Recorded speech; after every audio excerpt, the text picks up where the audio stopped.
A landmark decision made today in the case of Mohsen Mahdawi versus Donald J. Trump. A federal judge in Burlington released Mahdawi on bail this morning, ruling Trump and the federal government were unjustified in having immigration agents detain him and try to deport him just over 2 weeks ago. ABC 22's Matt Holderman was there for the moment Mahdawi walked out of the courthouse unhandcuffed, no shackles. Matt, tell us more about that moment and exactly what was discussed in court. Yeah, Lauren, well, the crowd of a couple hundred Mahdawi supporters absolutely erupted when they saw him walk out of the front doors undetained this morning, marking a unique moment in American history where a green card holder appears to have bested a sitting president in an immigration-related case. The judge asked the government 1 week ago to provide more reasoning for why they detained Mahdawi in the first place, and while members of Trump's cabinet did provide some more details Monday afternoon, the judge decided it still wasn't good enough to justify keeping Mahdawi behind bars. He's free!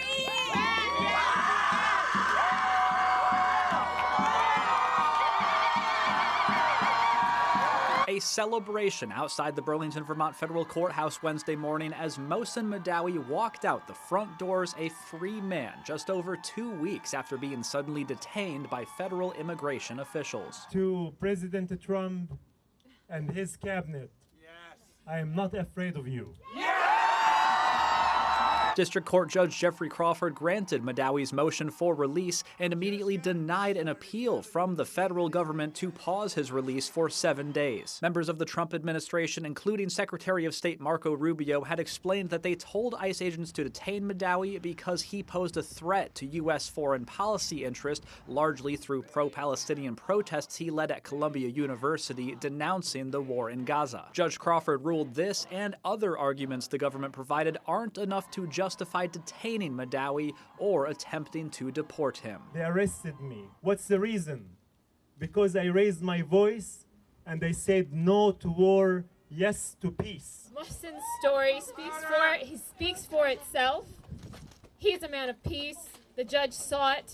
He looked very clearly at the law, and it was no question. Mahdawi concluded by reminding his supporters of other university students similarly detained by the feds in recent months, like Ramesa Ozturk and Mahmoud Khalil, who still remain in prison. He says their goal going forward should be continuing to rally for peace and for their releases too. Yes, you might think I am free, but my freedom is interlinked to the freedom of many other students, including Ramesa Ozturk and Mahmoud Khalil. Where we go from this, we have to mobilize, we have to organize, we have to invest in peace and center compassion and empathy, and we have to divest from war and hate. And although today's ruling will undoubtedly go down as the biggest moment in this case, it's technically not over just yet. Mahdawi's attorneys say the court still hasn't granted him full habeas relief, and they plan on returning to get that relief, along with getting Mahdawi precluded from any future detentions and having the case vindicated from his record. For now, reporting live in the studio, Matt Holderman, ABC 22 News.